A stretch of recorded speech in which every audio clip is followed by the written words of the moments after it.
There's the music. There's the graphic, high-tech as it is. And this is Tuesday, which means it is 4 o'clock Central Time. It is the Random Kristian Show. Thank you for joining us. We'd like to thank you all for watching wherever you're at on Facebook, YouTube, Twitter, Twitch, LinkedIn, Dailymotion. That's all of them for the live link and the live stream. You can also listen later on the audio podcast at any time on Apple, Google, Spotify, of course, Anchor.fm. Just go to our website, the www.therandomchristianshow.com, and we've got a link tree in there for wherever you want to see, listen to, purchase. We've got products on there you can check out. Check out the links to any of our guests that have been on the show. We'll have those all on here for you as well. We also want to thank our sponsors. First off, the SJ Network. Yeah, that's right, SJ Network. They are our representation, and we love having them. They are great. If you're a podcaster, actor, singer, you need representation, contact Steve at stevesjnetwork@gmail.com, or just go to s-j-network.com and look them up and see what they can do for you. Great people, great times, and make sure you check them out. Also, our official and unofficial sponsor, Consolidated Skateboards. They are at www.consolidatedskateboards.com. Leticia, Steve, all the kids out there, they've got a great product, great skateboard decks. The blankets, oh my gosh, it is fall, and it's getting cool. These blankets are heavy and soft. And I have one on my bed right now because out here in Kansas City, it's definitely fall, baby. So make sure you check that out. T-shirts, the Banana Chuck shoes, so comfortable. Oh my gosh. Once again, they are also on the Instagram at Consolidated Skateboards. So make sure you check them out. We want to thank you so much for joining us. Make sure you like, follow, and subscribe. And hello, I am Kristian Random. Welcome to the show. And as always, being welcoming and friendly and warm, it's Andy Drake from Rum and Regret joining us. Hello, sir. How are you? Good. Sorry, I'm just exercising my dad tax from my kid's Halloween candy. I'm so sorry. Nice. Smarties are the best, by the way. Oh, Smarties. They are pretty damn good. Doesn't beat a Butterfinger or Reese's Peanut Butter Cup, but it's pretty damn close. That's true. I mean, it's a tart, sweet candy. Nothing better and that's my preferred sort of go-to candy. Like, I love the Smarties. I love sweet tarts. I love bottle caps. Oh, dude, bottle caps. Oh my gosh. Yeah, they were the best. Yeah, those were delicious. And they still are, by the way. You can still get them. There's like 8 places down here where I can get like the boxes of bottle caps. Yeah, really sad fact, just to let you know, just found out that red dye number 40 or whatever it is that they use in red vines, which is my preferred licorice snack addiction kind of thing, makes you go insane. It's well, this explains so much. I was going to say, this really explains so much. Really about just levels the things show. out. Yeah, right. I don't know what you're talking about, man. Hey, enable the chat. Patsy is complimenting your shirt. Oh, yes. And by the way, yes, Patsy, I forgot to tell you to tune in right here because we're indie podcasters. We have to self-promote each other so much. Exactly. Lovely Patsy was on our show. Well, it's been a couple months now. But yeah, Online Dating with Patsy, her blog and podcast. Got this lovely shirt from her, and as well as some other promotional items, which I will gladly display here on the camera. Anybody listening? There's there's calendars. Oh my gosh. Yeah. 2022, 2021. Yeah, Patsy has a great podcast and a lot of fun. So thank you so much, Miss Patsy. Mwah! Love it. Thank you, thank you, thank you, thank you. Patsy, Andy, I'm currently between a large and an extra large. well, with the candy tax going on, it's going to be an extra large there, yeah, Patsy. since the holidays are starting, I think an extra large is probably in. Yeah, Turkish season's right around the corner there. yeah.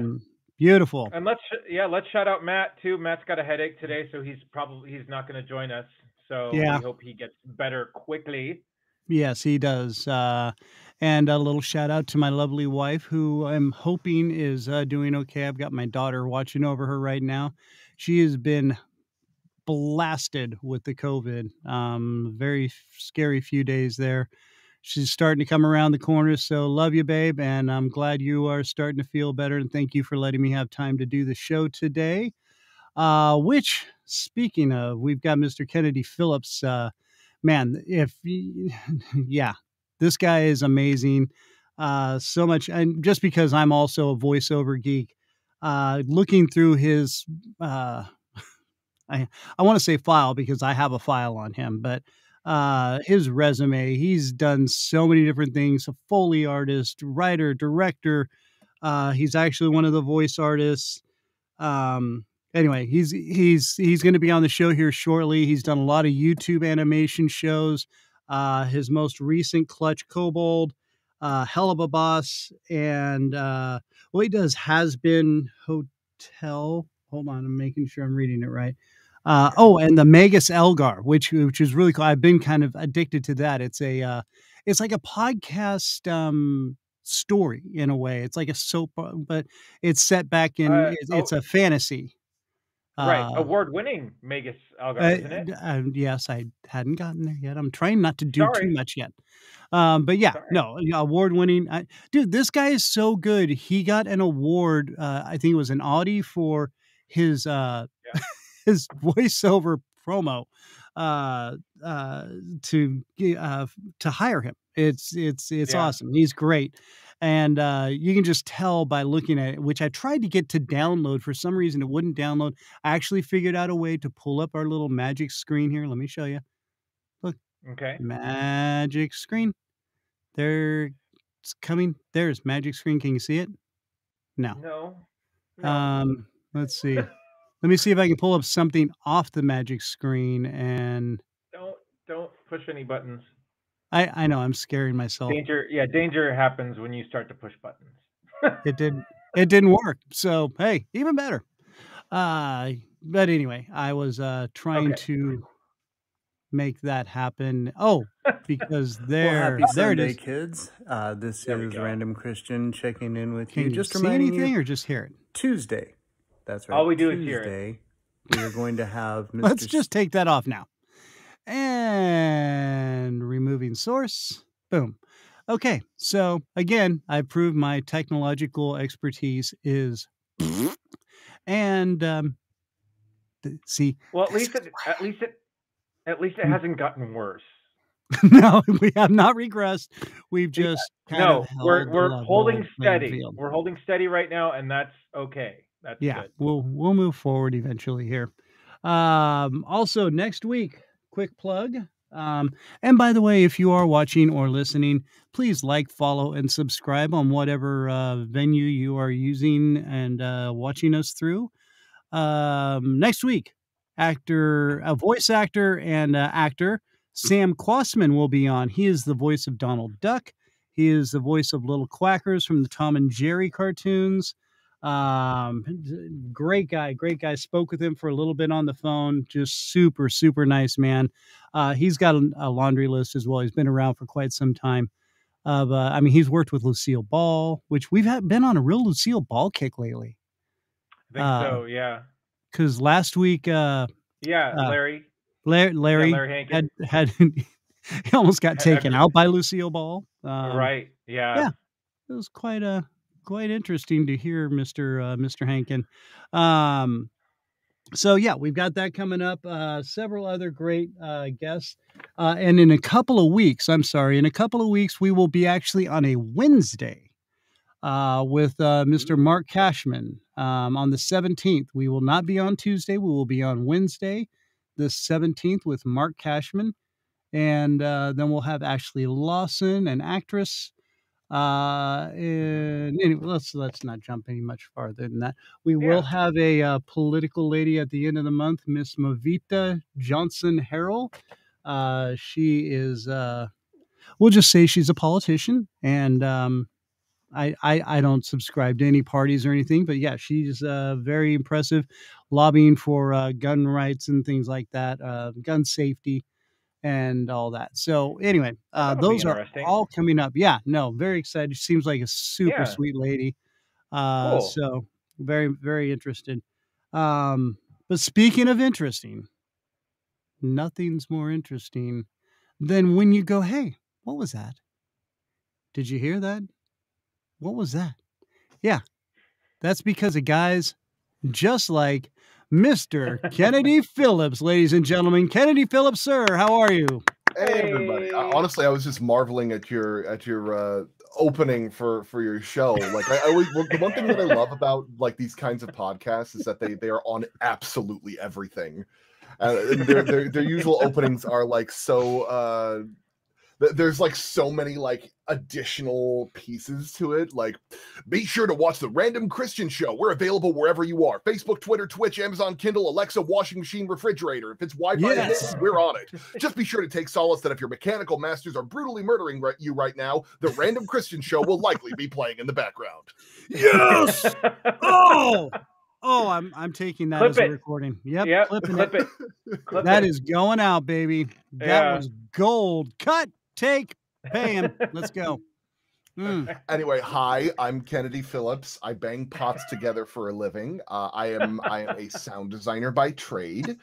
I am also a voice actor, and I am the lead sound designer for Has Been Hotel, at least the pilot.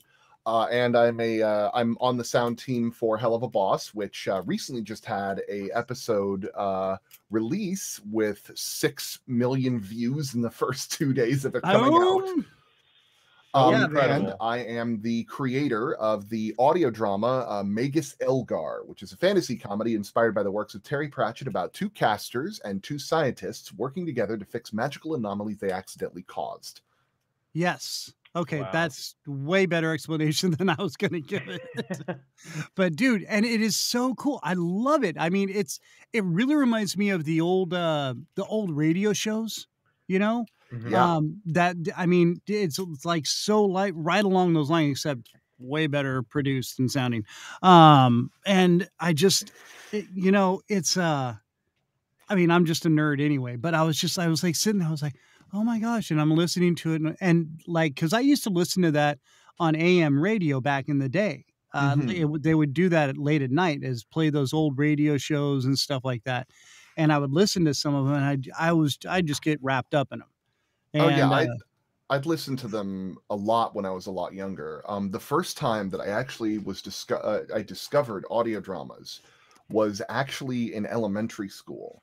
I was part of a Montessori school.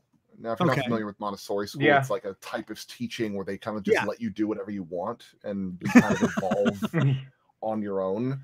And I was always the kind of kid that would always like go.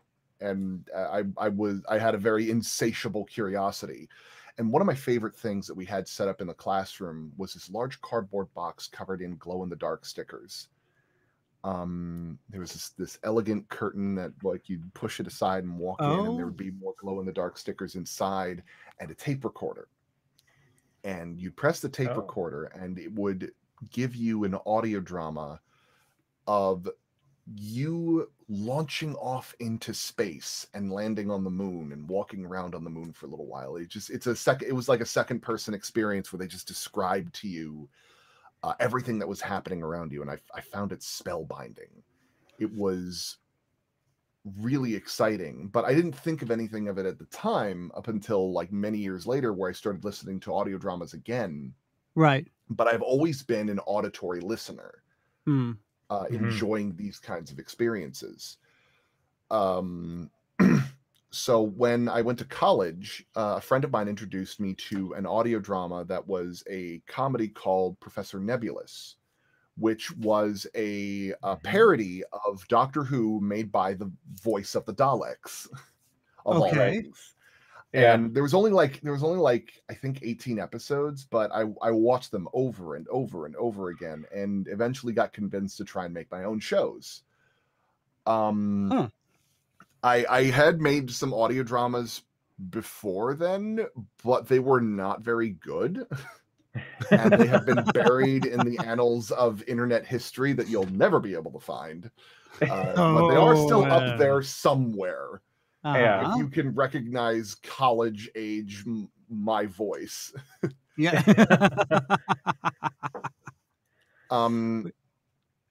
But Magus Elgar was a bit of a passion project and kind of a last resort in some respects. Oh, wow.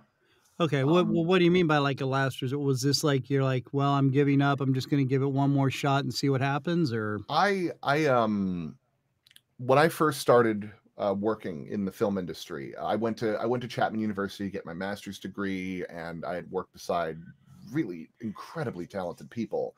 And I had gotten a couple of gigs after I had graduated, working at Awesomeness TV. I worked on Draw My Dream. I've worked with the Jim Henson Company. I've worked with a couple of others. But the problem that I had was I kept running into independent projects that would not pay. Right. Or they would tell me that they were going to pay and then suddenly lose track of my contact information. Yeah. Sure. And it was getting to a point where I couldn't sustain myself. Yeah. Welcome to podcasting. I just couldn't do it. And I had been trying to make my own content for a little while, and I was getting like really frustrated that, you know, not many people would hear about it, or they wouldn't see it, because I didn't know the first thing about marketing myself. So I eventually told myself, look, I'm tired of working with indie developers who don't know what they want, or don't know what they're doing, or don't want to pay me. Right. So I'm going to give myself one last hurrah, because when I was in college, I had been given the opportunity to direct something as part of a little exercise called a 3-2-1. Okay. 3-2-1. There we go. The 3-2-1 is 3 pages, 2 characters, 1 scene. Very simple, universal film exercise that most film students end up doing. Okay. And I had a lot of really ambitious ideas, and my directing teacher shot every single one of them down. They did not like how I thought. They didn't like how I did things. So I ended up dialing back until I made the safest kitchen sink drama that you could ever do, and I was thoroughly convinced I was incapable of directing. Wow. Oh, wow. So they just broke you. I felt broken about that respect. They're like, okay, I cannot make my own things. I can't be trusted with it. Wow. But then I spent a lot of time working with others, and they so were almost you worked with my dad? But I got to a point where I said, okay, you know, this time I'm going to make what I want, make how I want it, and focus on the things that I am good at. Yes. Mainly editing, sound design, and writing. And that's where Magus Elgar came from. I put my life savings in it. I didn't want to like trust like doing a Kickstarter. I didn't want to ask people to give me a lot of money. My parents were very supportive, unreasonably so, as a matter of fact, and supported me in this trek. And there was a point when I finished making Magus Elgar, and I had a conversation with my father after a couple of months of it being released and it not getting like an amazing showing. And he told me, I need you to acknowledge that this is a failure and you need to move on. Because if you don't, you're going to be stuck trying to keep this thing alive when it never got off the ground in the first place. Wow, dude. And it did not come from a place of malice. It came from a place of concern, because he saw that I was working as hard as I could. It took me like 3 years to make Magus Elgar because Right. I had to do it in my spare time. I had to do other jobs and other projects, and anytime something else would come up, I'd have to put that on the back burner because I wasn't getting paid for it. Yeah.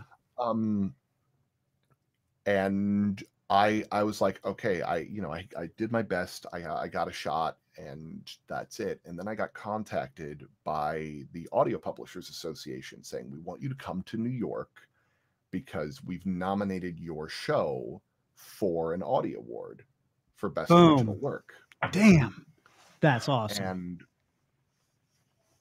everything turned on its head. Like I went there and I went to the ceremony and I got to meet some incredible people. I got to meet LeVar Burton. I got to meet Patton Oswalt. Oh, wow. Dude.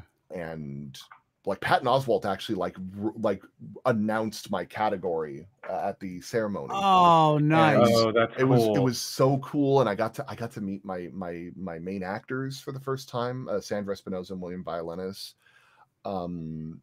And they were just as excited about it as I was. And yeah, they get to the announcing where it's like, all right, now it's time for here are all the nominations. And we lost to a musical rendition of Rumpelstiltskin. Oh, what? Are you freaking kidding me? However, those damn musicals. At first it felt like, oh, I got so close. Right. But I was so defeated. But then a judge walked up to me, put her hand on my shoulder and says, I just want you to know that it was an absolute dead tie between the two of you. Really? In my book, you had every right to be up there. More so than they did. Except you didn't sing enough. I have there. It's a running gag that I lose to musicals all the time, which is funny because Hell of a Boss. Hell of a Boss is a musical. Oh, that's yeah. Okay. But after that, we went back to the hotel. You know, we had a good dinner and we had a good celebration and stuff. But the next day, I went to my parents' hotel room, and my dad said, I heard what the judge said about you. I did not understand what it is that you were trying to do. But seeing you in your element and seeing you surrounded by people who clearly acknowledge you for what you are capable of doing, I realize you knew what you were doing the whole time. Yes. And I want you to continue pursuing this. Dude, that's awesome. Incredible. Oh my gosh. Amazing. Like again, my parents have always been like incredibly supportive, but But my father also is a realist when it comes to that kind of thing. Absolutely.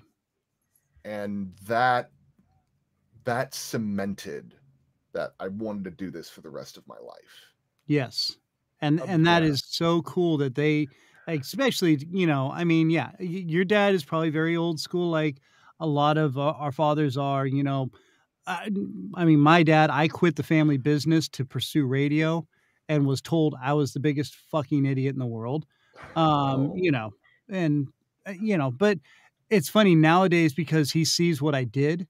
You know, I mean, I literally scraped and survived. I worked radio for free. I did tons of stuff. And now even now that I'm doing this podcast, I'm 56 years old. He's like, are you making any money? I said, no, but I'm having a blast. And there's a lot of people that are enjoying this, Pops. And I mean, he's never really listened to it, but he goes, man, if that's what it's about, then, you know, you can do it. And I know you can. So that's awesome. My father, he's a home health nurse, as is my mother. They run a home health agency in Florida, of all places. And but before that age of his life, he was an entrepreneur. He was a budding entrepreneur that was trying to really take a lot of risks. Funny enough, he actually had invented an orthotic for ski boots that he was trying to sell, and had like a lot of really good stuff going for it. But he had his own factory. He had built a lot of this stuff himself. He didn't sleep. He put his work into all of it, and eventually he acknowledged, like, look, this is not sustainable, and ended up selling the patent to Superfeet. Oh wow. Okay. Which is a little bit. I feel a little bit bad whenever he tells me that story because I have super feet orthotics. Oh, really? Oh, man. And I'm like, oh, I am Pops? treading on my father's legacy every day. Right. Oh, no. No, but he understands the drive to want to chase your dream in that regard. Because my dad wanted to spend his entire life just skiing and being around skiing stuff and going to conventions about skiing. Yeah. But nursing was something that he acknowledged was important to him and was important to everyone around him. But he did tell me that, like, when you grow up, don't do my job. Yeah. I know you're going to be tempted to follow in the family business. Don't do it. Yeah. It sucks. That's cool. Yeah. Well, dude, work sucks, period. You know, and I would argue that my particular field sucks for a very specific reason, but not the one that you think. Yeah. The reason for me is not that the work itself sucks. I love doing what I do. Yeah. Being able to create sound effects for animations and films and other things like that is a dream job for me. However, the thing that does suck is the lack of financial stability. Right. Because most people measure their employment in years or like months if you work in an Amazon warehouse. But for me, employment is measured in days. Yeah, right. No, it's true. I'll have like 5 jobs that all want to be done within 3 weeks of each other, and then I'll have nothing for a couple of months. So I have to occupy that time with, keep honing my skills, marketing, there is never a point where I'm not constantly updating my reel or my resume. Sure. Right. Absolutely. Yeah. And I mean, dude, and updating your resume is got to be what, about like a small novel? Dude, you've got so much work under your belt, and you've got so many, I mean, just different things you've done. And the one I'm super fascinated with, I mean, not to put down anything else, the Foley Artist has always amazed me, dude. It just Foley is a lot of fun. But I was going to say it's got to be a blast. There's moments where it's not quite as glamorous as you might think it is, because well, there's a lot of times where a lot of the recordings that you're doing for live action films, like dramas and other things, they're not doing anything really ambitious, so they just want footsteps and clothing. Right. So you're just walking in place for hours. Wow. To get those kinds of things. And again, that can be a little mundane, but then you get really fun stuff like Has-Been Hotel, where all of the Foley is abstract, so I can do whatever the hell I want on it. And I end up getting my hands on dozens of props. My desk right now is strewn with all kinds of like fun sounds, fun devices. Well, let's hear some stuff. All right. When I was working on Amaterasu, which was a puppet show about the Japanese myth of the goddess of the sun, as told through scrap metal puppets. Christine Papalexis gave me one of the tools that she uses on her set, and it was this lovely plastic tube. Now, the thing about this plastic tube is that it seems very unassuming. It doesn't feel like it would make a lot of noise. Very simple, yeah. It's not much. But you ever watch Harry Potter? Yeah, I have. Think of the sound that they make when they wave their wand and go Lumos. Oh, right, yeah. Oh, that's awesome. There you go, dude.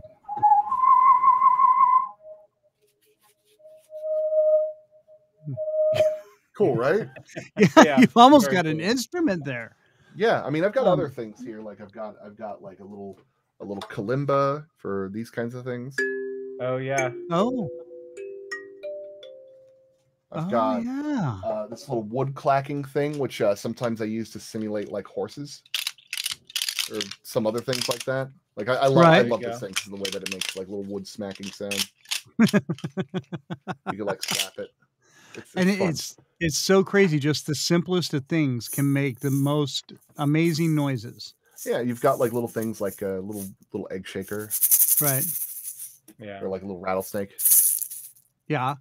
And one of my favorites, this wooden block, which is the most uncomplicated thing I have in my collection. But yep, boom, there you go. You just got thunked in the head.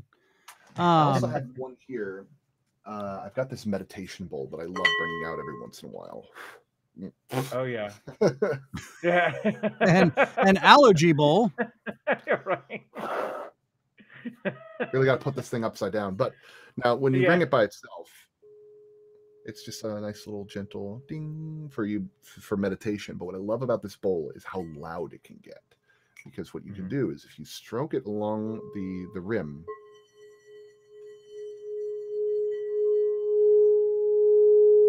Oh my goodness. And that's not even as loud as it can get. I was going to say, you barely even did that. That's insane. I love that bowl because I've actually used it for a couple of things. For example, did you watch the Has-Been Hotel pilot? I watched Has-Been. I'm not sure if I probably did. I watched a lot of different little clips. Familiar. Has-Been Hotel is about a Disney princess trying to rehabilitate sinners in hell, and it is also a musical. It's insane. In the very beginning, they're singing "I'm Always Chasing Rainbows," and it's a beautiful song and a beautiful rendition, and the tone of everything is like so almost somber. Yeah. And as Charlie is singing the last notes of her song, you hear this baleful gong of a large clock tower as the Purge calendar resets to next year. And the sound of that bell is actually a warped version of that meditation bowl that you just heard. Okay.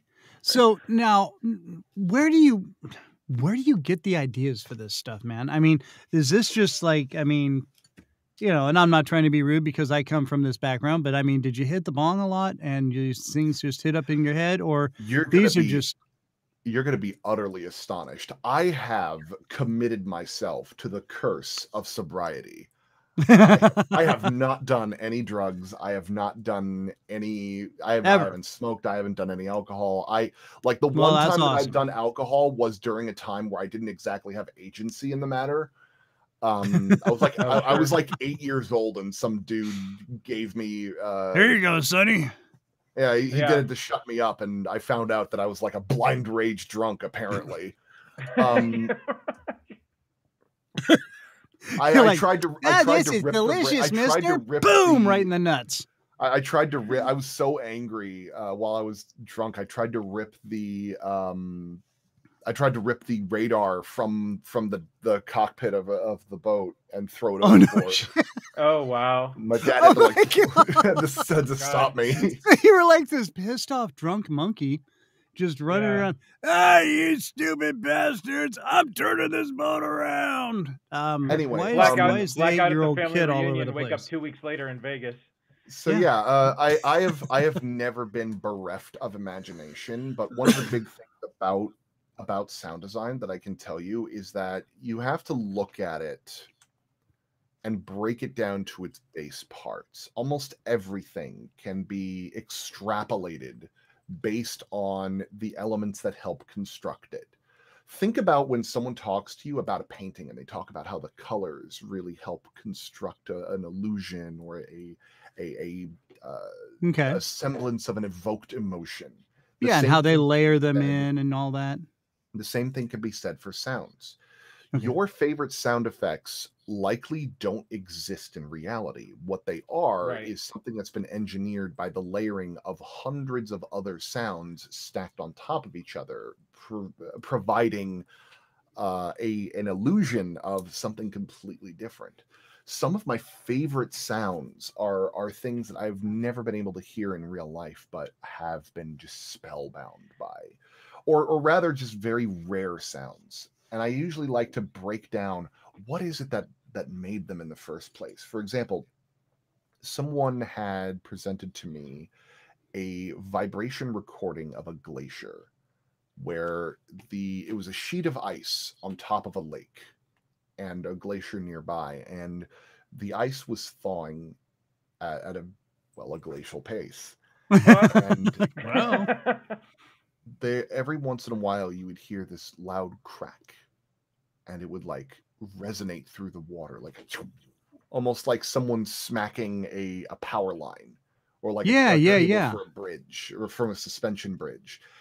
And the noises that it would make of being like, okay, why is it making that sound? Okay, you've got the initial sound of the crack. You have the vibrations traveling through the water, hitting the sea floor, coming back up, and then smacking against the underside of the ice, which is making like a typical sonar effect. Kind of thing. Yeah, because sound travels a lot further in water. Yeah, because there's it's a lot more potent. That vibration. And it's that kind of thought process that makes me think about other sounds when I'm building them. Like, let's say I want to build a fireball, like I just like a flame that comes out from somebody's hands as being like a wicked sorcerer wanting to set someone ablaze. So the first thing that I would have is him initially casting the spell. Like, what would I use? Maybe I would use like the start of a Zippo lighter where you hear like a kind of thing, or maybe the sudden swirl of a furnace when you open a door for the first time and all that hot air blasts like, and then when he throws it, you could hear the sound of like a torch flying by as the flames ripple through the air. And then you have the explosion, which I can do a bunch of different things for, but that's kind of the idea when I do those kinds of sound design work, or that kind of sound design work. Yeah. So we were talking about this. We were talking about this last week a little bit too, when we teased you about the sort of the classic Hollywood sound is the head punch, right? Which sounds nothing like a real head punch at all. Yeah, and that was one of the things that you just expect to hear when you see someone in real life getting, where it's more like a dull. It's like someone slapping the flank of a pig. It's just very unsatisfying and not very interesting at all. But you see, when it comes to sound design, it's about evoking the emotional response that is associated with the action. Right. The smack in the head does not sound anything like it would in real life, but the dramatic nature of someone getting punched makes you want to hear something with real impact, like being like, ooh, or like make it sound painful. Absolutely. Or make them sound powerful. Yeah. Okay. So like you don't hear any of these kinds of sounds when like people are doing like karate, of like hands like swishing through the air, like right. But when you're watching The Matrix, you want them to feel so fast. Right. That when they're doing all these moves, it's like, oh man, I could never do that kind of stuff. Yeah. And you're like, well, yes, you can, as long as you have a sound director behind you making all the noises for you. So now, do you get people that are just like, listen, I want this sound to sound, I mean, okay, for example, like on a scene like a Matrix kind of setup or whatever, where they're having a duel and the guy's like, I want this guy to sound very similar, but I don't want him as present as the other guy is, because this guy is a more powerful character. And I mean, is that just a simple layering of, the volume levels, or do you try to do something a little different for each character so they have all their different kind of, effects in a way for their punches or whatever? Oftentimes you're using different effects. You're actually using different sounds to imply something different. I call these acoustic signatures. It was a concept that I made a dissertation about in my master's program at Chapman, about the theory of using a very specific litany of sound effects to imply the presence of a character. Yes. Okay. For example, recently we did an episode, I've done this in almost everything I've done. For example, in the most recent episode of Hell of a Boss, we have a character that's introduced. His name is Asmodeus or Asmodeus, whichever you prefer to pronounce them. Okay. And he is the owner of Ozzy's club on the Lust Ring. And he's this like really big, imposing presence, but is walking on like these like very, very high heels. Oh, sure. And he's got like this very fabulous presence about him, and it sings it's fabulous. It's one of those kind of things where like he's got like this very deep voice, and he kind of sings almost like Elvis at certain points, but he has like such a great presence to him. Gosh, I was assigned to doing the footsteps for that episode for like all the characters, and every character has different textures that I use for their kind of footsteps. For example, Moxie, who is a much smaller character, I use stiletto heels, even though he's got like these little tiny like goat hooves. Okay. Because he's nymph.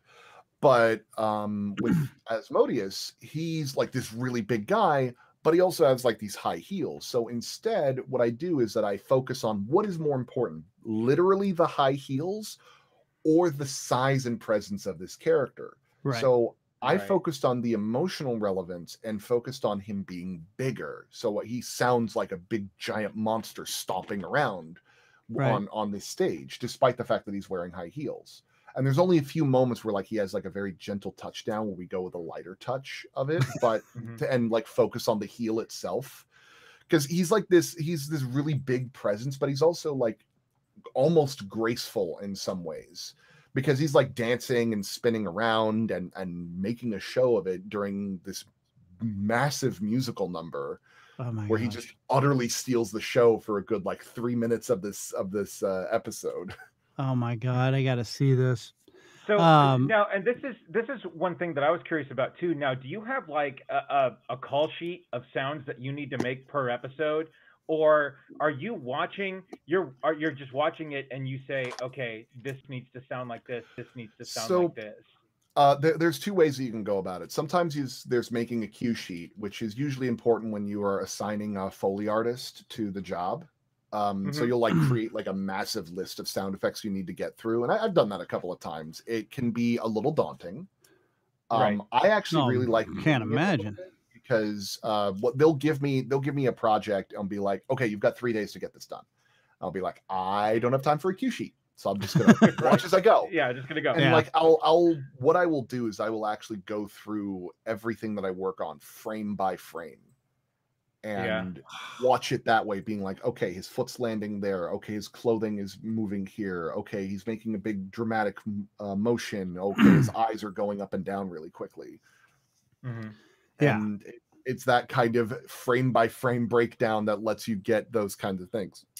That being said, I have missed some things on occasion.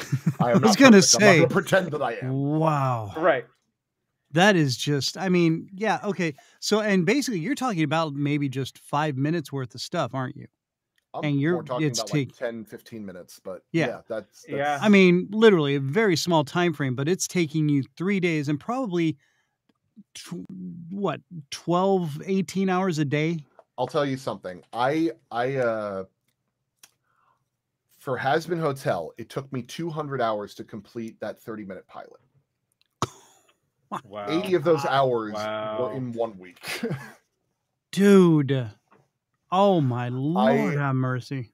I went a little overboard on that one, but I was also like I was also one of the main sound designers on it. We had a sound designer working on it before, but she was also the composer. And by the way, if you ever want to have your mind absolutely twisted like a pretzel, go and watch Gooseworks' animations. She's a phenomenal composer, and her animations are some of the most harrowing experiences I've seen on YouTube. They are so strange, but they are so fun to watch. And it's called Gooseworks? Yeah, it's Goose and WORX. Like you start watching their videos, and you just have no idea where it's going to go next.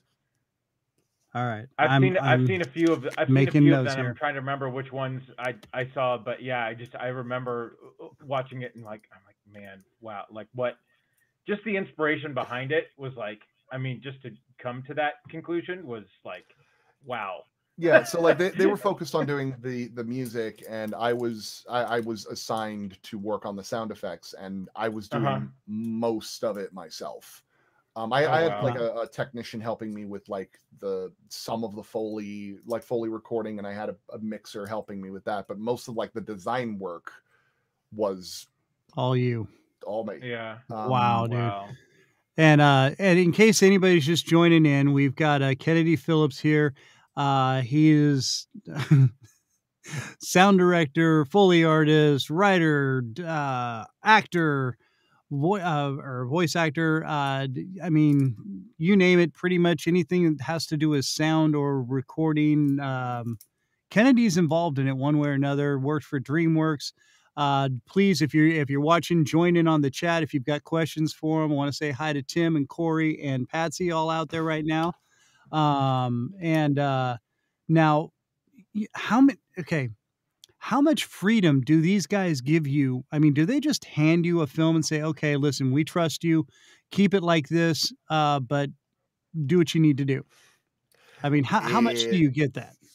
It varies. It does. Okay. It really depends on the director and what they're looking for. I've run into some directors who know exactly what they want and exactly what they're looking for, and they will give me they'll give me like a Google document of like references and pieces and of things of inspiration. I was working on a found footage horror film that I'm not going to say the name of, where they're like, okay, we want you to create a psychologically tormenting radio static that is supposed to represent a malicious entity attempting to hijack a person's consciousness.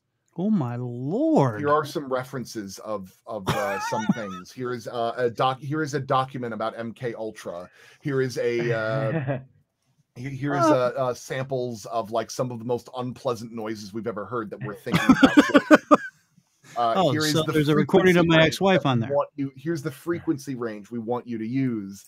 And I resonate with that. I tune into it being like, okay, I have this really cool idea where there is a specific type of signal that you can project where you broadcast it over radio. And if you have a scanner listening for it, it will actually translate the radio signals on it into a photograph.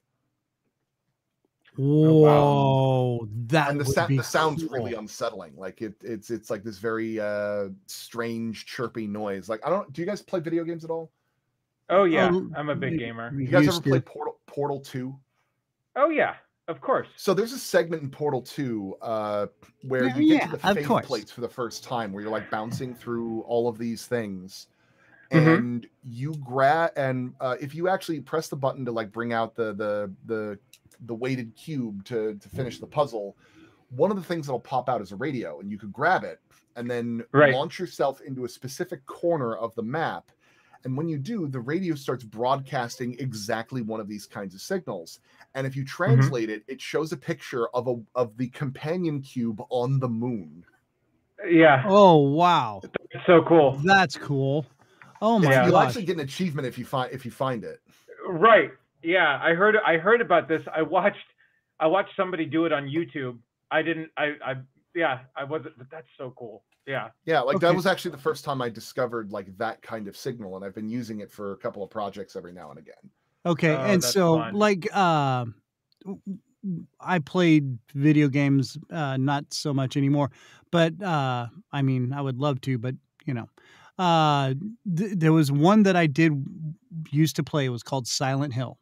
Yes. Dude, creepy. I mean, I don't get creeped out and scared by horror films or anything like that. That game freaked me out, and I was addicted. I got Silent Hill 2, and it was because of the sounds, dude. I'm telling you. It wasn't just the game. It was the sounds that were involved with it that just freaked me out. Some of the sounds, dude. Part of the reason why Silent Hill resonates with people so frequently is because the sound design, the composing all all tune into the most unpleasant signals and frequencies and vibrations that the human mind associates with panic and discomfort.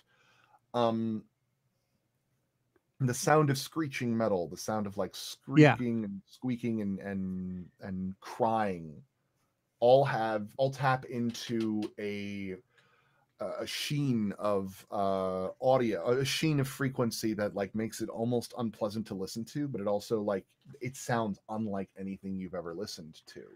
Or the fact that it's really familiar, that it really gets to you. So they've really done a lot of the research into this for you. Experimentation.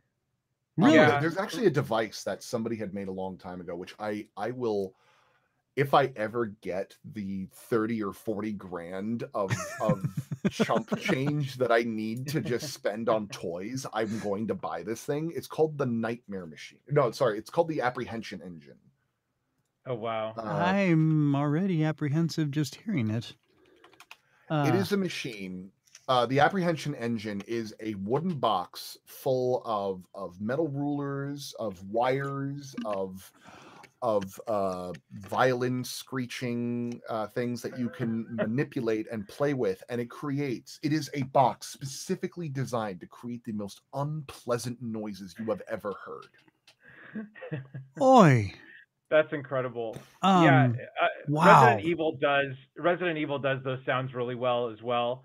One video game that I was just playing that just came out about a month ago, that had actually incredible sound just because it sparked a lot of nostalgia, was Aliens Fireteam Elite, that took a lot of the sounds from the movie, the xenomorph sound of the guys crawling in the thing, the splatter of the alien as you shoot them, the acid, but the gun sound of the rifle that the Marines shoot. They usually directly rip from the movie itself. Straight from the game. And then also the sonar that detects the aliens, that beep, beep, that came straight from the movie as well, which did you ever get a chance to try out Alien Isolation when it came out? Yes.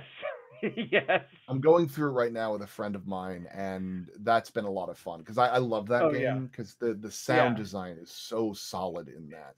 But I would say like if you're looking for like a truly impactful sound design experience where it's actually like a major part of the gameplay and a major part of the experience. Have you ever heard of a game called Hellblade: Senua's Sacrifice? No, oh my gosh. It's a game made by Ninja Theory, and it is about a woman who is a Nordic warrior who is trying to make her way to the underworld to save her lover. And it is a very what makes it stand out is that it is a very realistic, very carefully crafted analysis on undiagnosed schizophrenia. Oh, wow. Whoa. Okay. She is convinced that this is during a time where like psychology wasn't a thing. Yeah. And she's thoroughly convinced that she is cursed by a malicious spirit that torments her. And it's constantly whispering to her, sowing doubt in her head, mocking her. But it's also telling her when she needs to fight, or when someone's about to attack her, or when something's coming up, and they some of the voices warn her, some of them help her, some of them hurt her, and blocking them out entirely. So it's like a demonic spidey sense. A lot of dangers. But here's what makes it really impactful. The entire portrayal of the schizophrenia is done exclusively in audio, in 5.1 surround. If you are not wearing headphones, you are not experiencing the full game. Oh, yeah. Dude. I wore headphones for the entire game, and they're like whispering at the very like back of my hearing. They're surrounding everywhere. I actually have to use the voices as a means of identification on where I'm supposed to be going, because sometimes they're whispering off in a corner, and I have to go look for them. Yeah. No crap, dude. Oh my gosh. And the performance is really well done. Wow. It's also like a really interesting story. Like if you ever played like the PS4 God of War game, it's like that. Yeah, no, those are. It's very similar to that, but with schizophrenia. Right. I was going to say, except a little insane. Sounds right up my alley. But they use real. They actually talk to like experts on schizophrenia to make sure that it's as accurate and as tasteful as possible. I was going to say, what kind of research were they doing for this? And then they had a full-time psychologist on the team working with them. Wow. And but to put it in the 5.0, so like, you're playing the game and it's, I mean, you're like basically full on interactive. The voice is coming off from the right front corner here. You're like, okay, I got to go here, you know? And to have that happen in your headphones, that's just, it is incredible how directed you would that snap stuff into is. a whole nother reality. Yeah, like in the middle of one of the fights where we were fighting like this again, they're like a lot of these things are like representations of her psychoses, like demonizing and attacking her. Yeah. There's like this wood spirit that's about to like come and strike you and swipe down on you. And as like the sword's coming, you hear like 3 or 4 voices being like, dodge now, dodge now, dodge now. Right. Oh, like you get knocked down and they're like sitting there like, get up, you have to get up. They're going to kill you. Get up. Oh my gosh. Oh, it's like such a stressful experience. But I was going to say that's, I mean, hell, Silent Hill alone was just stressful because you got the controller with the vibrating and you'd be like, okay, stop. Something's hitting me. Thing. You got to turn around and go, oh, there it is. But man, some voices coming at you all the time. One game that I'm going through right now where the sound design is just so it's so wonderful to listen to. It's called Subnautica. Subnautica is a survival game where you crash land on an alien planet that is 95% water. Whoa. The entire game is about you diving deeper and deeper and deeper into the ocean to try and find the tools you need to escape the planet. I'm going through the sequel right now, which is called Below Zero, which is like a woman comes to the planet to try and find someone that disappeared on the planet. She's like swimming around and trying to find these things. But what I love about this thing, I will freely admit that I have a phobia of deep water in video games. Because I'm terrified of getting attacked by something underneath me. Right. But, Subnautica was my exposure therapy.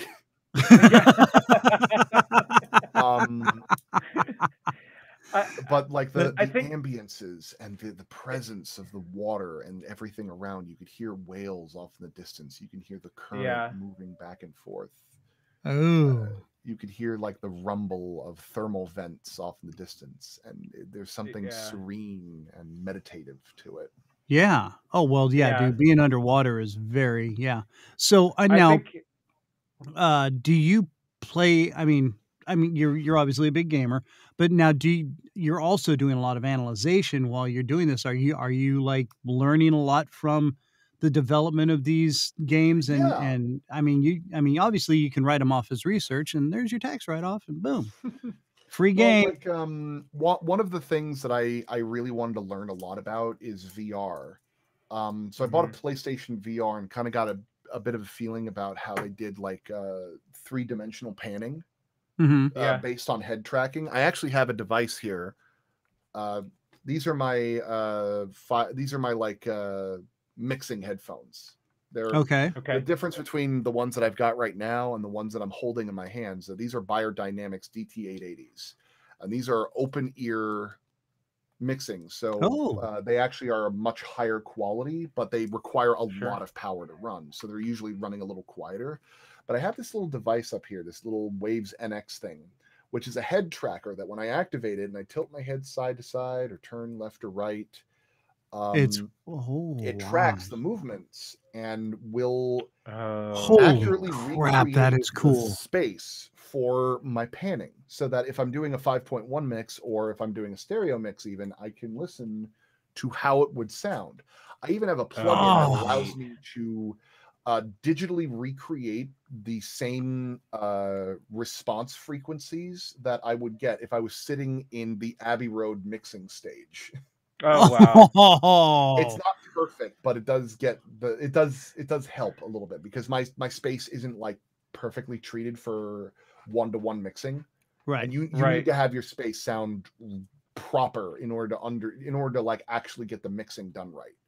Yeah. So wow, that is so cool. Oh my god. So my dad had he had a sort of a homemade surround sound setup when we were growing up, and one of the things that it was one of the things that he was most proud of, and he would always show off with the opening credits to Star Wars, right, and just blast that through. But actually, one of the best uses of surround sound in broadcast TV was actually Star Trek: The Next Generation, because the hum of the ship was in the back two speakers and not in the front. Oh. So you would hear it whenever there was a ship scene, you would hear the hum of the ship in the back two speakers, and then obviously all of the conversation would be happening in front, and it was really incredible. Like, and we had it turned up just loud just to hear it. It was just like, it was one of the coolest things. I totally took it for granted until I listened to it not on a surround sound system, and it wasn't the same. This sucks. So there's an animated television series that I highly recommend that you give a look. It is a show by Genndy Tartakovsky, which, if you're not familiar with him, he's the director behind Samurai Jack, Dexter's Laboratory. Dexter's Laboratory. Probably the one that most people know, Hotel Transylvania. He made a series recently called Primal, which is an adult-only animated series about Fang and Spear, a T-Rex and a caveman who are working together to survive in a very harsh and uncompromising Jurassic era. Okay. There's an episode called The Night Feeder. Okay. And in this episode, Fang and Spear are hearing a creature off in the distance. They hear it every night, and it is some of the most upsetting, visceral noises of things screaming and having their entrails just spread across the goddamn planet. Oh wow! Like this thing absolutely devastates whatever it attacks. Oh my god! Every morning, but they like for the entire evening, all they can do is sit there around the fire and listen to it. Just listen. Yeah. Oh Lord! Every morning they come to investigate, and there's no body. There's just only gore. Oh wow! Oh, that's incredible. There's just a mess. The entire episode is of them just running away from this thing, and it's getting closer and closer and closer every night. And the noises, that's awesome. That's incredible. The sounds that thing makes. If you listen to a 5.1 surround of it, it's everywhere. Like it echoes in such a way that you can't pinpoint where it is. That would be so Another show that did a really cool effect was. Are you familiar with the Dark Crystal? Yeah, of course. That is a did you see the Age of Resistance? Yes. The Netflix show. Do you remember the Ascendancy, the race of spiders that would come in and allied themselves with the Skeksis? First time we're introduced to them, they like form a giant face with their hands and start talking, and you can hear the voices everywhere. You hear them in the back, you hear them in the front, you hear them all like speaking with like different tones. Like it is an entire spider hive trying to drill its voices. That's incredible. Into your head. Okay. Yeah, right. God. So, blah. Slight topic pivot that I want to ask you guys. You said you got a chance to actually listen to Magus Elgar. How far did you get? I'm curious. I honestly scanned through different episodes just because I was just kind of trying to. It's fine. But dude, I'm like, once I get some, like when I'm at work, I listen to a lot of stuff on my earbuds. So I'll be at work and I listen. So that's what I'm kind of looking forward to right now. Cause I don't listen. I'll skim, like if I'm going to have somebody on the show, I listen to their podcast or something like that, just so I can get familiar with them a little bit more. And like when I was listening to this, like I said, it's been kind of a hectic past couple of weeks here. But I'm like so looking forward to going back to work just to be able to listen to Magus Elgar, because I am so intrigued by it. And I love the whole thing that I've been listening, just the little bits. I'm just like, oh my God, just the first episode, the first 5 minutes, I was just like, I love the whole premise. I love the whole idea behind it. And I just got excited and I was like, yeah. And then all of a sudden I was like, okay, I got to stop because I got to focus on taking care of this. And, but yeah, dude, it's so cool. And I love it. And the everything about the whole, just the story and just the way you really layered your characters just from the little bits that I've grabbed through are awesome. And I love it. I think the whole idea is great. And there should be more of it, to be honest with you. Well, we're working on trying to get a season 2 off the ground, but a lot of it, again, for first season 1, I had to pay out of pocket to make it. And if I want to do a second season, I would need a pretty substantial budget to get it going. Right. Yeah, it's a lot. But we did have an idea on a way that we can get you more Magus Elgar goodness without having to do a full second season. Okay. It's not right away. So there was a time where I was working with the BBC to try and pitch some materials to them. And I had a couple of projects that they were very interested in, but ultimately ended up passing on. One of which was a little story about kobolds, which are these little 3-foot tall reptilian creatures that worship dragons.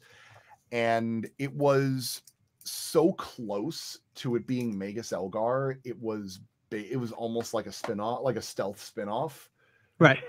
But when they passed and said, well, we can't do this, I'm like, well, why don't I make this in my setting anyway and make a couple of adjustments here or there.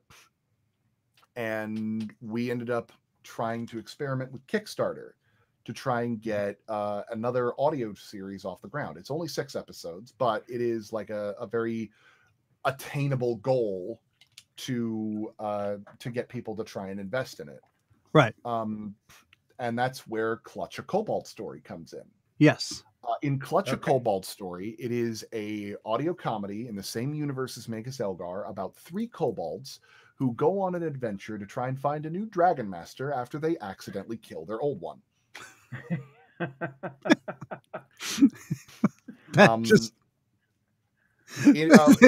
Actually, sorry, my bad. In the deep recesses of Mount Krakum lies the benevolent Gaugenvor the Crimson, a red dragon who has the lay of the land in their area and has set fire to their desert so many times it's turned to glass. Oh my God. These kobolds that follow under him worship his every footprint that he steps on and tend to his every beck and call, even though he kind of just wants to be left alone. Right. Together they form clan. Fine, you're a clan now. Let me sleep. There you go. And our 3 main kobolds are Book the Booker, who is a kobold that can read and just wants to tell you about his favorite stories, played by LRBJ, who does a lot of really fun like YouTube ASMR experiences online. Okay. Where he's just like he's just playing a dork who loves books and talks to you about books. Yeah. Okay. There's Nom the Healther, voiced by Joanna Christina, who is a kobold that really is the designated like healer of the clan, but really just knows how to drink healing potions, and that's about it. She's convinced that if she drinks enough of them, she'll live forever. Aha. Yeah. Well, I had that theory a long time ago too. And there is Strap the Trapper, who is voiced by Michael Kovac, who you may recognize as the voice of Angel Dust in Hazbin Hotel. Okay. Yeah. Okay. He is our main character of sorts who wants to create the legendary fabled 7-chain special, a chain reaction of traps that is sure to keep all of the soft skins out of the lair, and to appease soft skins, his, humans, master Gaujinvor. Well, not just humans. We've got soft skins, fluff boys, plate people, all names that they've come up with, because we actually have like races of all kinds in Clutch a Kobold story. Okay. One of my favorites that one of our writers helped come up with is called a phantasmid, which is an insect-like race of all types, where their whole species revolves around creating their magnum opus, the greatest creation that they could possibly present to the world. It could be an artistic expression, a grand spell, a Machiavellian plot. Right. What matters is that it is big and it is memorable, and they will dedicate themselves bold and far beyond what is considered reasonable for a person who is trying to live their lives. Like they'll actually like sacrifice themselves to create this grand opus. Yes. And what's cool about phantasmids is that they are they don't have any specific gender. They're a race that doesn't have any like specific gender. Like they're usually very gender neutral, and they are, because there's like some of them are moths, some of them are praying mantises, some of them are spiders, some of them are ants, but they're all like very dramatic and very like expressive people. So it's like dealing with a bunch of actors, divas, or like Sure. Like imagine an entire race of Andy Warhols. Oh wow. Jeez. Just anytime that you run into one of these phantasmids, they are extra as heck. Oh yeah. I was gonna say just a little overboard. But we're gonna be what's nice about Clutch a Kobold story is that we're gonna be getting the opportunity to explore other aspects of Hearth that we didn't get to in Magus Elgar, because Magus Elgar was very focused on like the story. Right. And for season 2, it'll be more of that. But cool. as this, they're going to be traveling around. They're going to run into a couple of places and a couple of people, and you'll get to learn about like how dragons work in our world. Okay. Because the big thing about dragons, so it'll be a little more development behind it. Yeah. You know, it'll give it more depth. Yeah, pretty much. And I mean, it's going to be familiar enough for you to be like, okay, that makes sense for dragons if you play like Dungeons and Dragons or anything like that. But we also have like our own interpretations on these kinds of things. So I was going to ask the D&D. I was going to ask the D&D question. Do you play? Yes, I actually run tabletop RPGs in my spare time, and I use them as sort of like a proving ground for ideas for future shows. In fact, Clutch a Kobold story was created because I came home and I saw that all of my roommates were playing an all Kobold campaign. And it was the funniest thing I've ever sat in. Yeah. Now, I was so jealous I couldn't be a part of it that I went and like wrote my own story. I'll show you guys that. Yeah. But now one of the players on that campaign is one of the writers on the show now. Okay. All right. Well, hey, go straight to the source, man. A lot of the stories seem very D&D inspired. So, yeah, I was going to. Yeah, right. But I mean, elements here and there of D&D. So no, that's cool. That's great. I'm in there's a guy on my other podcast who is he goes every Wednesday night, which is why I can't get a hold of him Wednesday night because he's in D&D. And then one of my other best friends who lives in North Carolina, he runs his own game and he's starting a live D&D YouTube channel. Live plays are a lot of fun. Oh yeah, no, they're great. And then I don't know if you watch Tabletop with Will Wheaton at all. Yes, I've seen a couple of episodes. He's also appeared as a guest star on Critical Role once or twice, and also I think Acquisitions Incorporated. Yes, I might be mistaken. Okay. Yeah. All right. So no, that's all right. He's right up my alley. But if you want to help Clutch a Kobold story get made into a thing, we actually have a Kickstarter going on right now. Hey, there you go. Right now, get us the link. We'll link it. I was going to say, get us a link because we'll put it on our website, and anybody who comes and views the show can go straight to there. So that's www.therandomchristianshow.com. Yeah, I actually have a little bit of a surprise for you in regards of this. Something very exciting. As of right now, we are fully funded. Oh, nice. Can I post a link to you guys like somewhere in here? Is there like a chat that I can type in? Yeah, there should be a private chat there's at the private bottom. Chat. It has a little. Trying to find it. I'll here we go. pop in There you go. There's the link. We are fully funded right now, but I know what you're thinking. Well, Kennedy, if you're already fully funded, what's the point of me trying to help? Well, as it turns out, we have stretch goals in mind. The stretch goals we had planned from the beginning, where right now, if you can help us get to 25, I believe it's 25,000, but let me double check because I don't want to talk out my butt. Let's see here. I have it set. If you get to 25,000, we'll be able to make another short of our Kickstarter. And we have enough stretch goals that if you get to a certain point, you can have up to 10 episodes instead of our usual 6. And if you go further, we have the opportunity to create a prototype plushie that you guys can get your hands on. Yes. Scrap the Trapper, which is going to be like very cute because we're going to be working with Fandomoid on that one. They make these really high quality plushies. And if we manage to get to a ludicrous 100,000, I would be working with the animators that worked on the animated opening for our Kickstarter. Yes, we have an animated opening for our Kickstarter. Yes. We'll be able to make a full animated pilot of Clutch a Cobalt Story. Nice. And the nice thing about my productions is that like all of my audio dramas sound like cartoons anyway. But dude, yeah, even your gosh, I wish I could get it to play. Your promo that you have. Yeah, the one where I talk about my reel. Yes. Oh my God. It was the first time I saw it, I was like, oh God, I can't wait to get this guy on because it is gold. And you won an award for that. I actually specifically I won an award for a trailer that I made. I won a Telly Award for a trailer I made for Magus Elgar. We have a series on our YouTube channel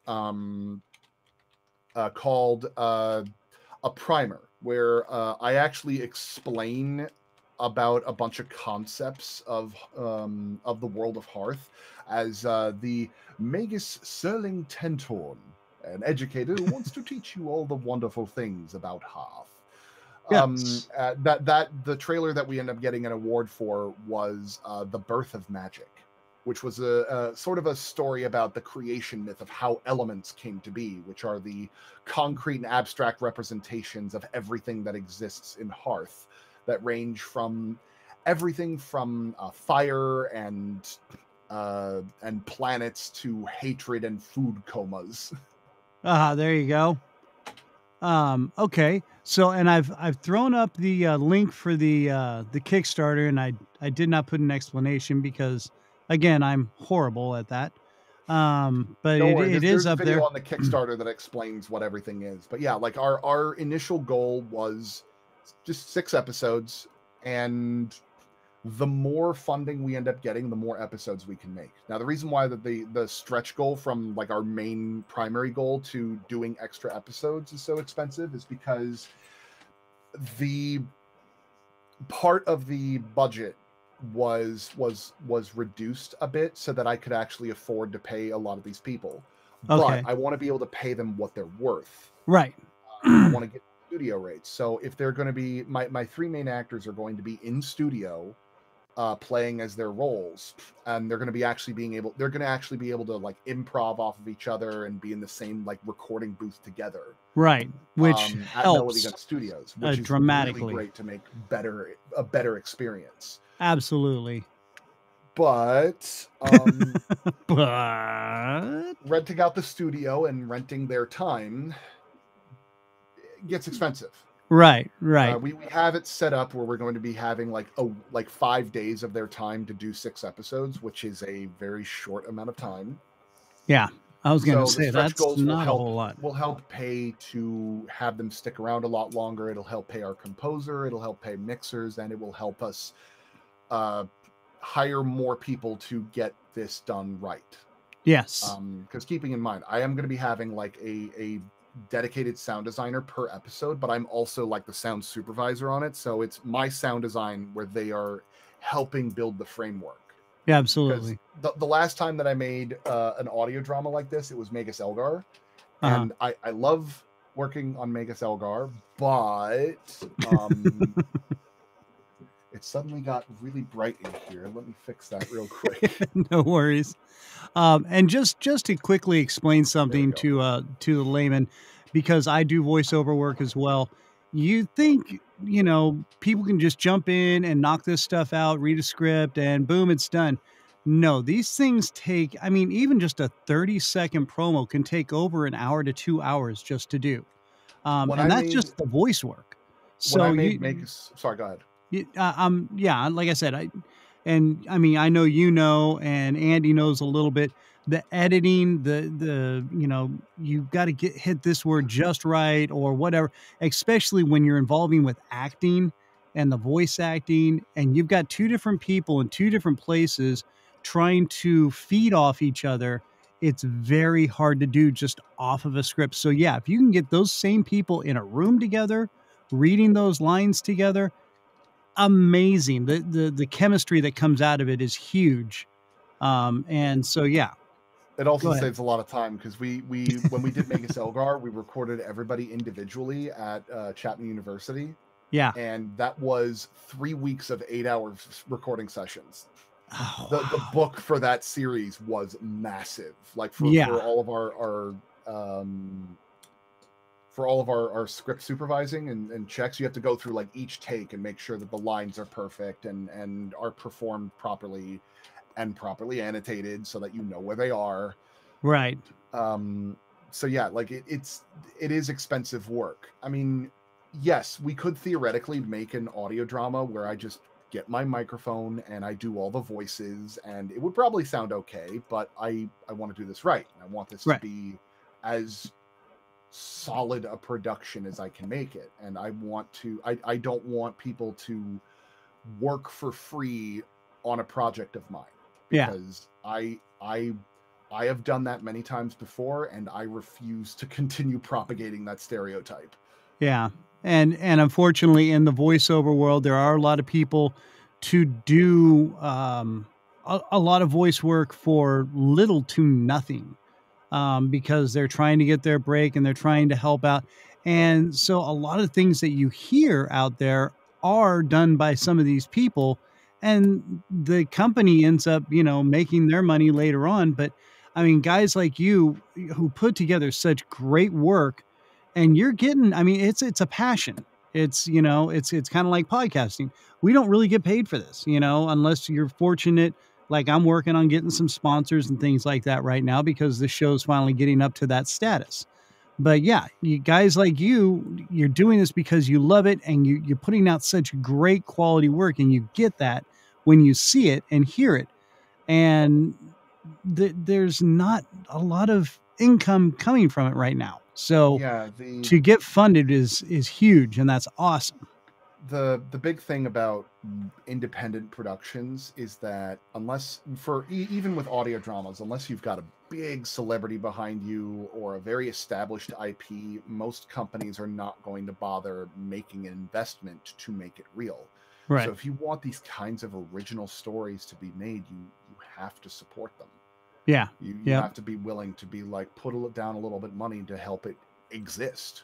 Because most podcasts, most audio dramas are free and freely available, and Clutch is going to be no different when it eventually releases. But we have incentives for people to get early access to the show, collector's pins, and a couple of other wonderful goodies about the show to help involve you. In fact, we actually have a very prestigious slot that will, if you decide to become a dragon for our Kickstarter, you can sponsor a full episode of Clutch a Kobold Story, and we will make a commercial with our kobolds about whatever it is that you do. Oh, that's cool. Or you could just make a skit of your own choosing. Like it's pricey, but that's basically the cost of doing that kind of thing. Right. Yep. Absolutely. And yeah, see, we actually tried to do something like that. We started having a Sunday planning show where we said, you know what, you want to be a part of the show? We'll, throw us a little bit of money and you can join us on our Sunday planning show and you can have your own ideas put out here on the show and all that and the podcast. And, didn't really work for us, but it happens. It's a small show, so we're growing, and so yeah.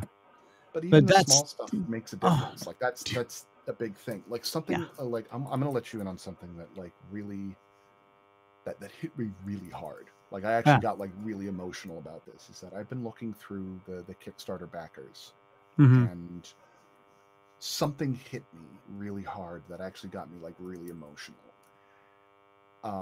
I've been so used to having my work be free or be something where like they don't have to put anything into it to enjoy it. Like that's kind of a given. Like I'm not used to people wanting to pay me to see more of my work. Yes. So I figured when I start the Kickstarter, okay, we'll have like a bunch of incentives and people want the incentives and all the goodies and stuff, but $5,000 of our backers asked for nothing. They just want to see it made. They just want it out there, man. That is so cool. I mean, that's just fans. That's just people going, this is that good. We need more. Yeah, and like again, and if you want to like hear like what this show is going to sound like, we have a very zero budget version of a couple of shorts on YouTube right now. You could hear like the preview that I made for BBC and 3 trailers that introduces each of the kobolds, just talking to you and hanging out with you and trying to feed you potions and other stuff. That's awesome. Okay, yeah, can you send us those links and we'll put those on the website as well. And then we'll get all that put on there. And so yeah, if you guys go to the randomchristianshow.com, we'll have links for all this for Clutch Kobold, also Magus Elgar, all your stuff. I've been trying to get some links put up there for you. So yes, Andy, can you get those and make sure those get on the website for us, please? And then yeah, we will get that all out there. Oh, that's awesome.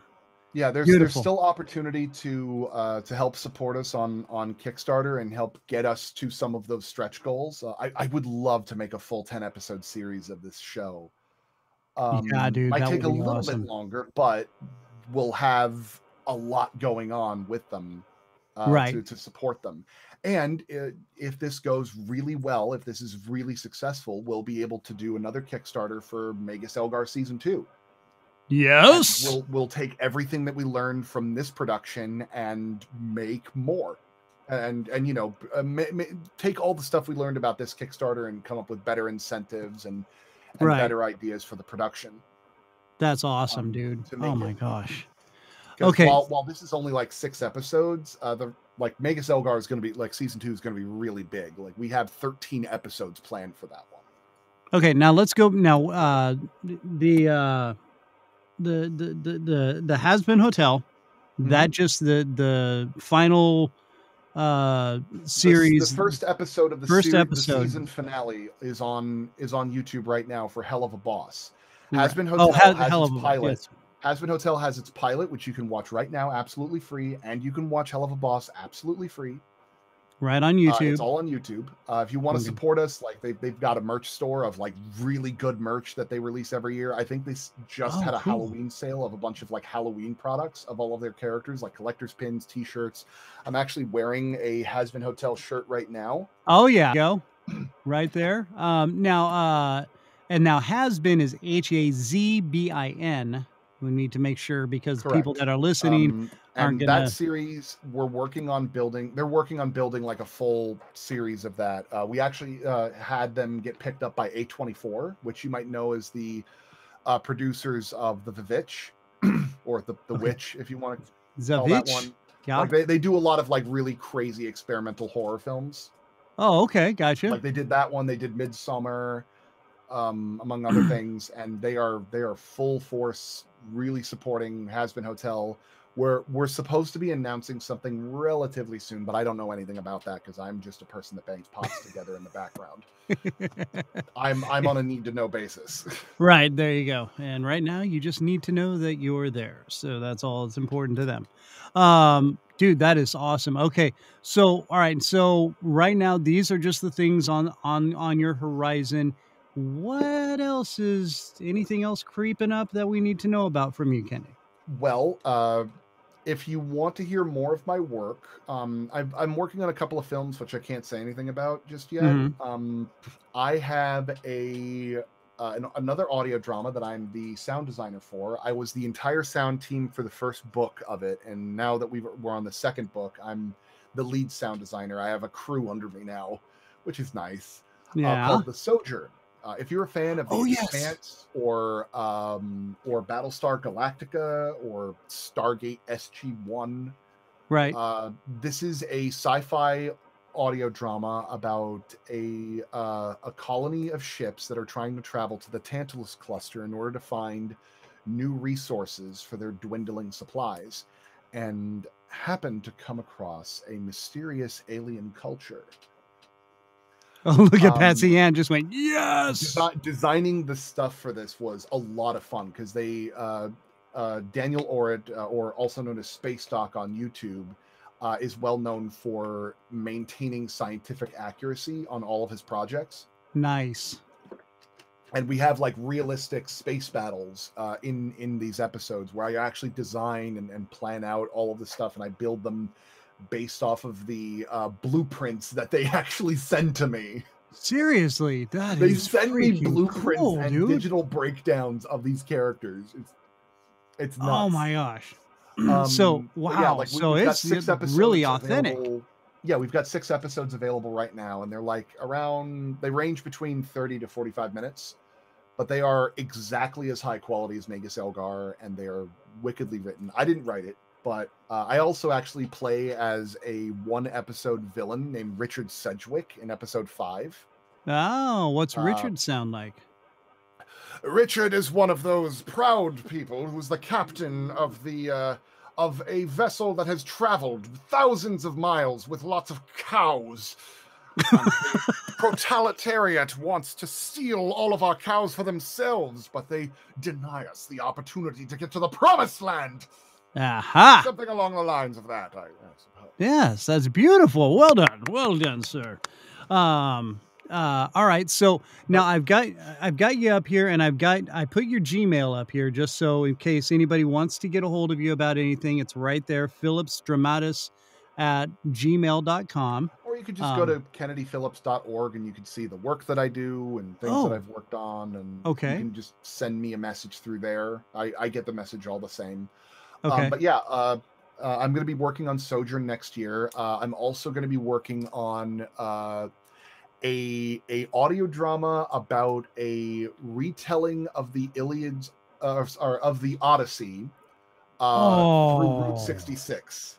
And I'm going to be actually driving through Route 66 with the creator to record all of our voices and get the performances that he's looking for. Oh my which gosh. I've never done before. It's going to be really exciting.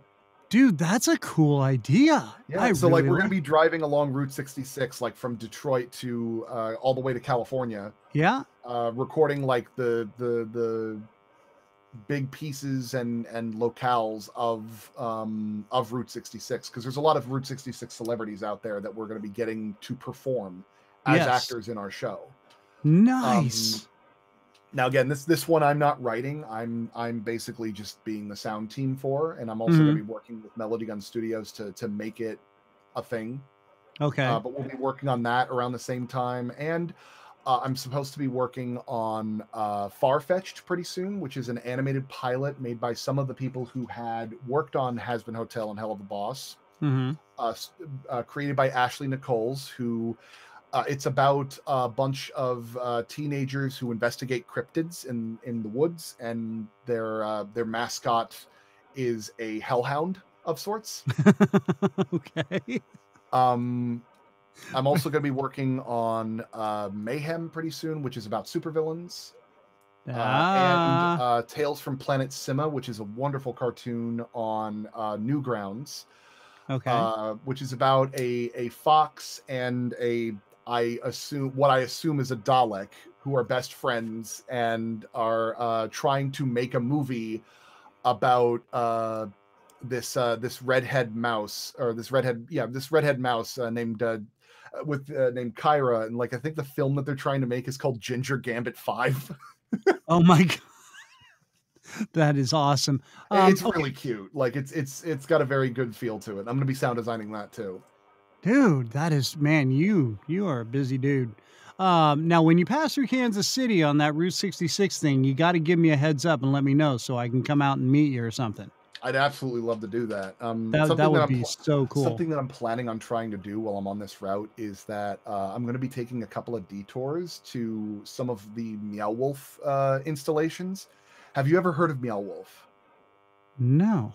Oh my god. Okay, so like Meow Wolf is equal parts artist commune, art installation, escape room, and theme park. Okay. The place that I got the first time that I discovered them, it was from an event called Omega Mart, which is a grocery store that is trying really hard to be a grocery store, but doesn't quite get it. Well, I was gonna say, so and they're just a little lost on the way. It's an installation in Vegas, and it looks like an honest to God grocery store, but there is something inherently wrong with every corner of this grocery store. One of my one of the things is like you can actually purchase stuff at this Omega Mart, and it's actual food, like it's actual like products and stuff, but it's stuff like this energy drink called Wake Up Please, which is trying to gaslight you into convincing you that that you're trapped in a coma and you're experiencing a very lifelike dream, and the can is trying to convince you to wake up by drinking it. Oh my god. Oh wow. One that I have is a thing that's called 96-hour energy drink, and it shows a picture of a woman having a goddamn seizure. Shit. But what's really fascinating about Omega Mart is that it's actually like a mystery you have to solve. Like there's this whole conspiracy, there's alternate dimensions, there's like a corporate plot to transcend humanity. I don't want to spoil things about it, but like you walk around this place, this facility, and it has all of the visual content that you would expect of a visit to Disneyland, right, compressed into the size of a parking lot. Wow. It is a dense experience. We walked in there and expected it to be like a half hour of being like, oh, this is like a fun, curious tourist trap or something. We spent 7.5 hours in this place because we kept finding things. I opened up a refrigerator to get some sodas and found a tunnel that went into a gas station in a parallel dimension. I walked to buy some t-shirts at a rack and found stairs that led me to an office building. Dude. Okay, so now this one's in Vegas, you said? Yeah, that Omega Mart's in Vegas, but there's a couple of others. There's Convergence Station in Denver that just opened up. And there's another one that I can't remember. Trying to remember what it was called. The House of Eternal Return is in Santa Fe, which is pretty close enough to Route 66 that I can do a detour. I was gonna say that's not too like far a off. really dense, fascinating story. Like House of Eternal Return is about a house that falls into partially into a pocket dimension, and its reality starts like to a little shift portal. and bend. Convergence Station is a place where you can tap into the memories of the collective unconscious. Wow, dude. And there are dozens of commercials. Like look up the commercials for Omega Mart, and they are some of the funniest ads I have ever seen. Okay, hold on. I'm making a little note right now. Omega.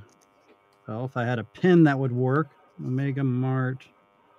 Okay, and this I can just look it up on YouTube or something like that. Yep, they have a whole like commercial series on YouTube. There's one where like they have an introduction to what Omega Mart's about, where like for some reason Willie Nelson is advertising it. My God. And he's sitting there like, Omega Mart is just a regular grocery store to buy all of your needs. And they're like, but what is Omega Mart? He goes, what's with all the questions? I'm a little high right now. Just quit asking so many stupid questions and let me go. Wow. Oh my God. Oh, dude, I want to. I need. Okay, I'll have to see if there's any out here. That sounds freaking amazing. Right now, Meow Wolf only has 3 installations: Convergence Station, House of Eternal Return, and Omega Mart. I've only been to Omega Mart so far, but like what's really cool about Omega Mart is that they give you this key card, and you can actually like interact with stuff in their park. And it actually changes things, and you can actually go through your own personal storyline uncovering secrets in Omega Mart. Oh, and wow. the more people go and the more they discover things, the more of Omega Mart they will open up and tell more of the story, so you can go back and continue your tale. So oh wow, dude. Oh my gosh. Nuts. That is all right. Yeah. I need to I gotta look into this. And they're all basically like that. They're like really kind of surreal little they're incredibly portals. dense, like theme park like experiences, but they engage you, they involve you. Like imagine like a haunted house at Halloween Horror Nights, right? But like you can actually decide if the vampire manages to recover from their illness or if they end up turning you into a vampire. That kind of thing. Right. Yeah, it's very interactive and okay. Wow. All right. Yeah. And well, yeah, like you said, like an escape room. Yeah, like that's what I love about it so much, is that there's this interactive like puzzle solving quality to it, where like there's like a phone at a gas station in Omega, in like a parallel dimension in Omega Mart. And you can dial numbers that you find in sheets. I found a pamphlet with a phone number. I pulled it up and I actually listened to it, and they have like a whole conversation with you about like something that's happening within the setting.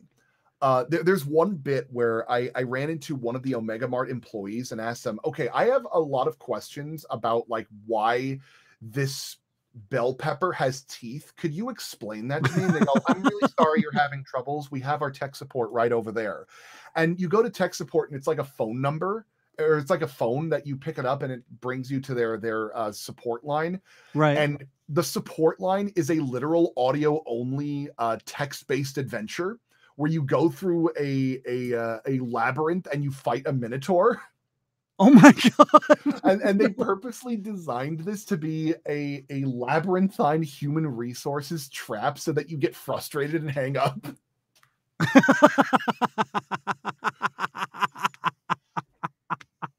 Oh my gosh. So it's like calling the Apple hotline and you're like, okay, please hold for 5 more minutes. We will be shortly. No, it's not even that. It's the you find yourself at the front door of our human resources department. A gentleman wearing a top hat says, welcome. How can I help you? Exits are north, south, and east. What do you do? Oh my gosh, that's awesome. Oh, so it's a game like, inside a game. I go almost. east. It's like you have now entered the enumeration complaints department. Please complain if we have too little of something or too much of something. The two creatures that you must face in order to deal with them. One only tells lies. One only tells the truth. Oh, dude! So it's kind of like a Monty Python skit inside of a D&D game, inside of a puzzle, inside of a labyrinth. Kind of. It's again like it's it's really hard to explain just by like what I'm describing to you. I could show you photographs and each one is more confusing than the next. Oh my gosh. Of some of the products that they're selling. That is awesome, dude. Oh my gosh. Okay, yeah, we're going to have to check that out. But enough about that. More about you. Well, you can find me at kennedyphillips.org. Yes. Or maguselgar.com, or you can find me on Twitter at Magus Serling. That's MAGUSSERLING. If you want to see more about sound things, or if you want me to complain about random nonsense in the animation or sound industry, or if you want to help support Clutch, our Kickstarter is live until November 20th. Okay. And we're going to be doing a promotional stunt where we're going to be playing a one-shot tabletop RPG in the setting of Magus Elgar, primarily because one of our actors, Michael Kovac, has never played tabletop RPGs before, and I want to expose him to that experience. Oh, wow. Yes, that's awesome. Yeah, because, well, yeah, you would think he'd have a little experience. Who hasn't played D&D, for God's sakes? I mean, actually quite a few, but yeah, like, I know. If you ever want to explain to somebody about getting them to play D&D, you just tell them it's like being a kid and playing pretend again. Yeah, it really is. Just with a few rules. That's about it. Yeah. Wow. Okay. Well, yeah, that'll be great too, because yeah, he'll really get the feel for it, and it'll be fun to see his reactions, on what he's doing and the frustrations that develop as well. And not gonna lie, I've been a little hating the dice sometimes. And what do you mean I'm getting killed again? So yeah, got to roll another character. So right on. Well, dude, okay. Kenny, this good Lord, so much, and this is so awesome. All right, so I'm so excited for this. Again, Clutch a Kobold Story. Clutch a Kobold Story. That is in the Kickstarter. Go ahead and check it out. We're going to have a link for that. You also sent us links for some of your other stuff. The Hell of a Boss just released, right? The first episode of the final. So that's, and you said, what was it? 6 million views already? 6 million views as of 2 days ago. As of 2 days. Yes, that is so awesome. I think Has Been Hotel is reaching 70 million pretty soon. Wow. Oh my gosh. That is awesome, dude. So wow, congratulations. That is awesome. Awesome. Awesome. You want to hang out with us for a little bit while we do some random news bits? Yeah, sure. Absolutely. It's just a little fun kind of thing we do here. Just talk about weird news things that we've seen throughout the week. And Andy? Yeah. Yes. What do you got? All right. Let's rip through a couple real quick. Let's see, what do we got here? Well, this one just I don't know if you've got the page up yet, Andy, or not, but I don't. Yeah, I'm having some computer issues, so every new tab I open starts a whole cavalcade of issues. So I'm hanging on by a thread here. My sympathies. The sun is slowly melting the side of my face as it gets right. I was going to say. Well, let's just do one big shebang here. I think that's great. Yeah, let's go one doozy. We got a rare penis plant blooms for the first time in 25 years. Well, something was going to get it to get up, 25 years. Maybe the right stiff wind just finally caught it. I would say that when it comes to certain types of plants, they're really just growers and not showers. If there's something that is going to be getting it up once every 20 years, they better know how to use it. I have complete confidence that they probably do. Right. Yeah. We've got decades of getting experience right from the start. Now you gotta check out the technical name for this thing. Experts believe that this is only the third time the aptly named Amorphophallus Decus sylvae has bloomed in Europe. Ooh. Say that 5 times fast. Because one time you really syllables at the end of it. I'm terrible. Right. Right. So, yeah, they call it the rare penis plant, which is a lot easier than Amorphophallus decus sylvae. Yeah, it's apparently it has come into bloom at a botanical garden in the Dutch city. Okay, we'll figure right there. The Dutch city. So it's in the red light district. How did it not get up for the first time anyway? Because, if anybody doesn't know what the red light district is, it's basically where there's a bunch of hookers and whores and windows. Yes, but the Dutch are also known for being bakers. So for all you know, that penis plant had a really successful bread making business on the side and decided, you know what? Once in a while, I'm going to moonlight and take advantage of the place I live in. They finally got some yeast to rise in the plant. Oh, I'm the only one who enjoys my jokes. Yes. Well, wow. There's experts believe that this is only the 3rd time. Requires a very, very warm and humid environment. It has to have this for a penis plant to bloom, which ironically kind of makes a lot of sense. I'm thinking they call it the vagina environment. I'm not sure, but could be. But let's see. A volunteer at the botanical garden originally planted the Amor blah blah blah, which is native to the jungles of Indonesia and Java. In 2015, after a more than 6-year wait, the plant, which blooms at intervals of up to 10 years, finally showed the first signs it was going to bloom in September, and it finally did last week. But only for a few days. So it's not long lasting. Well, if your penis plant is erect for more than 4 days, then you need to call a doctor. I was gonna say we're using the wrong fertilizer on it, or an herbologist. Let's be real. Oh my goodness! All right, well, I don't know. If you don't have one, I've got one for you. Oh, absolutely! Bring it on, man. Okay, so there was something that happened recently in the world of animation, which I imagine some of you care as much about it as I do. Not really, but you guys remember Who Framed Roger Rabbit, right? Oh yeah.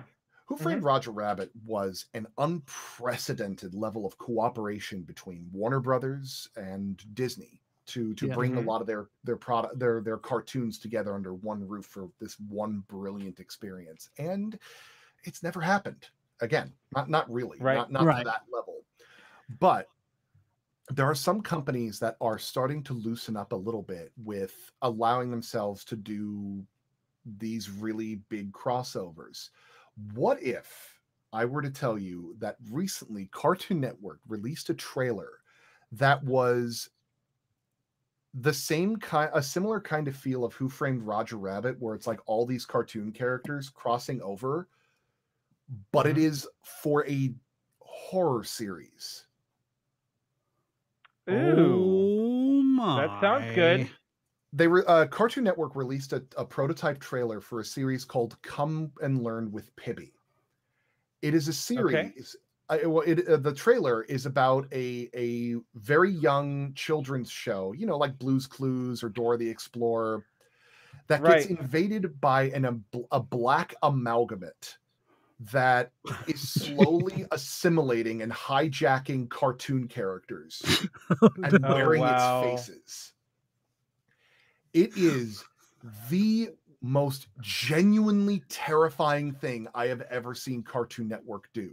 Oh my gosh. To prove a point of how terrifying this thing is, it's only like a minute long, but they have a segment where Fred Flintstone is doing his usual thing where he's sliding down the dinosaur and he gets eaten by its thing and it steals his face.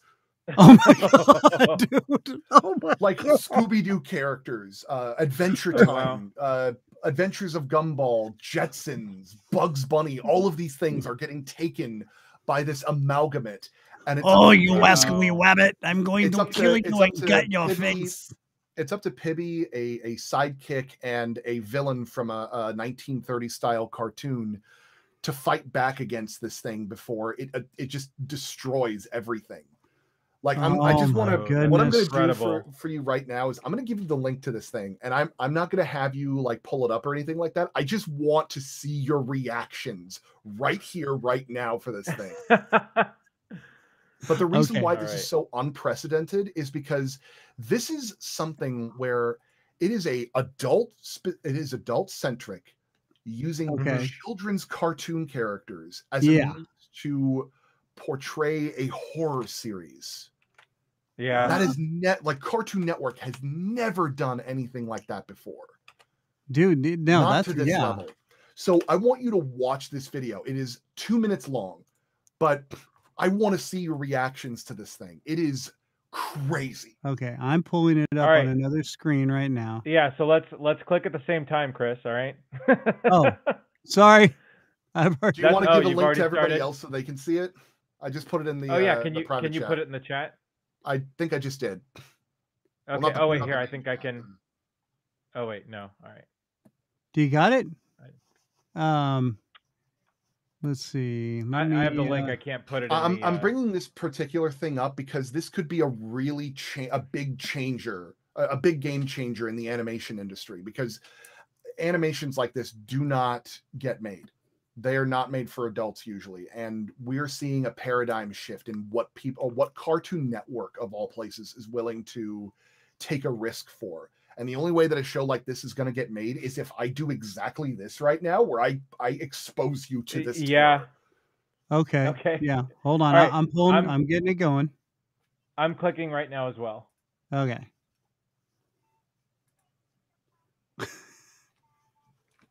Oh my gosh. There's the.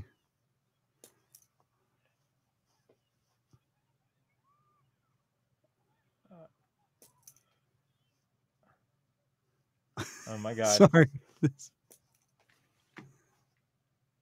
Uh-oh. It's eating his buddy. Okay.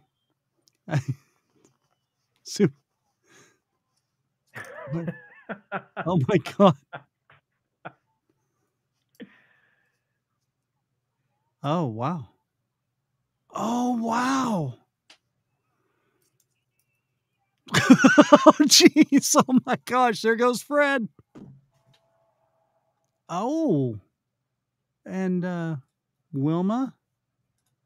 And Fred. And oh, there's Adventure Time.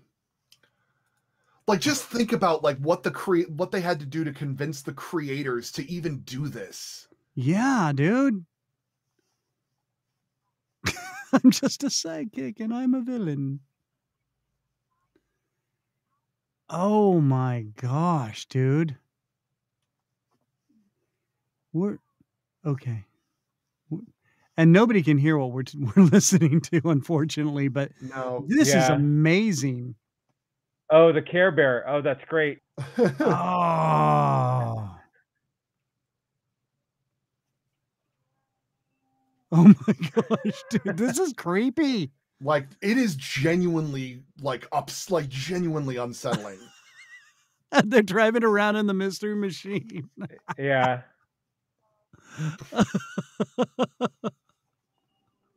Oh, this is yeah, that is that's definitely that's oh disturbing. Man, the song. Oh, I know, dude. The song is like gives me chills. Right? Yeah. With baby. Oh wow. Yeah. Okay. There we go. That is Cartoon Network, everybody. Cartoon Network.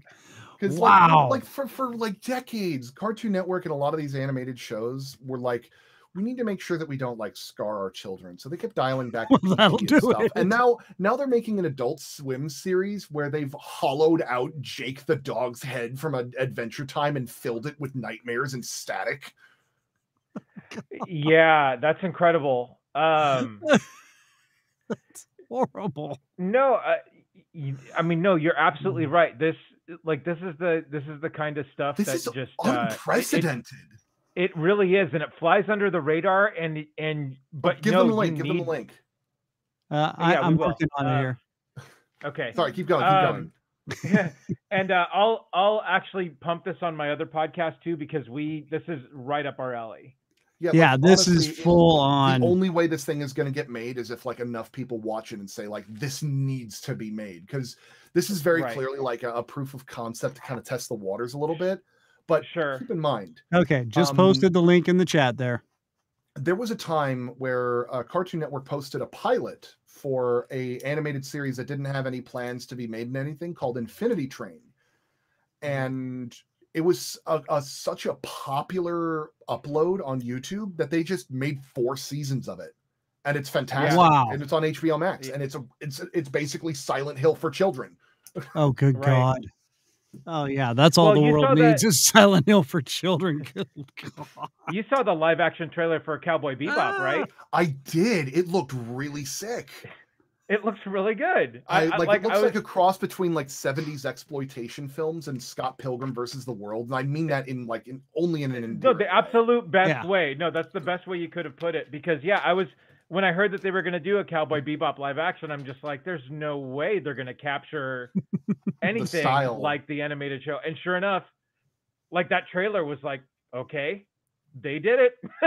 Yeah. Like I actually really hope they end up maintaining that editing style for some of the bits in that show, because it was so fun to watch to see what they'll do next.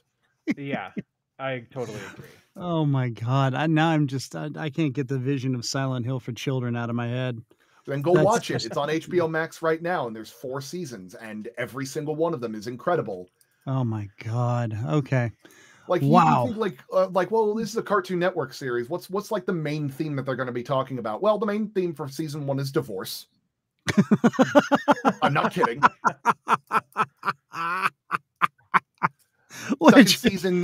Second season is existential dread and the meaning of having humanity. Oh my God. Season 3 is basically Lord of the Flies. Oh no. Oh God. It's amazing. Piggy. It's an amazing series. Oh, okay. Nope. Very intrigued now. Okay. And what was the name of it again? I'm sorry. Infinity Train. I will plug this thing to the day I die, because I am so mad they didn't get to finish their series. But it deserves every bit of respect that it can get. All right, we're going to check that out. But we're going to keep checking you out. And we've got Clutch Kobold. Make sure you go check out the Kickstarter. Help them out. Let's get this thing rolling, kids. And Magus Elgar, it's out there on YouTube already. We've got Has Been Hotel. Yeah, you can watch all 11 episodes of Magus Elgar right now. That's 5.5 hours of content, all free, wherever audiobooks are sold, wherever pods are cast. Just like the spells that are in the story, or they are cast everywhere. All right, Kennedy, sir, man, so appreciate you taking the time to come out here, because I know this is like your time right now. So I really appreciate you taking time out of your busy schedule to come on the show and hang out with us. Love to have you back once you get some more stuff opening up, and we will pump the hell out of it for you, dude. I genuinely appreciate it. Thank you guys for having me. Dude, thank you, Kennedy, man. Time talking to you guys. And we will have links for all his stuff on our website. So, and what is just kennedyphillips.org? Yep. kennedyphillips.org if you're interested in your website soon. Okay, Kennedy like the president, Phillips like the screwdriver. There you go. And we will have links for everything on our website, which is therandomchristianshow.com as well. So, Kennedy, again, thank you so much. Excellent work. And, dude, so appreciate all you do, man. Really. It's awesome. Can't wait to hear more. Mm-hmm. All right, brother. Thank you so much. We'll talk to you soon. All right. Peace out. Take care, Kennedy. Dude, I got to go back and listen to some more of this stuff now. I'm so freaking hyped up. Dude, did you have a chance to listen to some of the Magus Elgar? Because, dude, it was so fun. Not yet. It's so fun and funny. I was grossly unprepared for this podcast today, but honestly, learning about it from him it's more exciting now. So I definitely want to check all this stuff out. Yeah, and I'm gonna go check out Hella Boss and stuff like that. All right, so you guys, I know we're running short on time here. You guys on Rum and Regret, you're dropping this Friday? No, we were supposed to. Nate's having some health problems right now, so we're gonna actually he just canceled while we were talking here. So we're probably gonna push a week or so. Okay. Well, then, but you can go out there and listen to it at any time. Don't forget, our shows are all out there on the old interweb. If you feeling so generous, make sure you, kick down to the old Clutch Kobold. But we here at the Random Christian Show could use a little bit. Hit up our website. We got a Patreon link there, or you could just directly, I think there's links on our link tree to PayPal and whatnot for the show as well. So help us out to help keep bringing you all these fun guests and everything. Everybody that tuned in, thank you so much for joining in on the chat and listening. And make sure you like, follow, and subscribe anywhere you go. We will have links again for all Kennedy's stuff on our website. So make sure you check that out as well. Andy, again, my friend, thank you so much for joining in the frivolities and fun. Love having you here. Hopefully, Matt will be back next week. He got hit with the migraine, so it is what it is. But thank you so much again, and really appreciate it all. So everybody, for joining in, we here at the Random Christian Show, thank you so much. Andrew, have a beautiful time. And once again, I just want to say, make sure you're being good to each other out there, kids. We're all we've got. Next week, we will have Sam Klossman, voice actor and actor, that will be on. And then the following week, Mark Cashman as well. In the meantime, be good to each other. Take care of each other. We're all we've got out there. And love you guys. Thank you so much. Have a great week.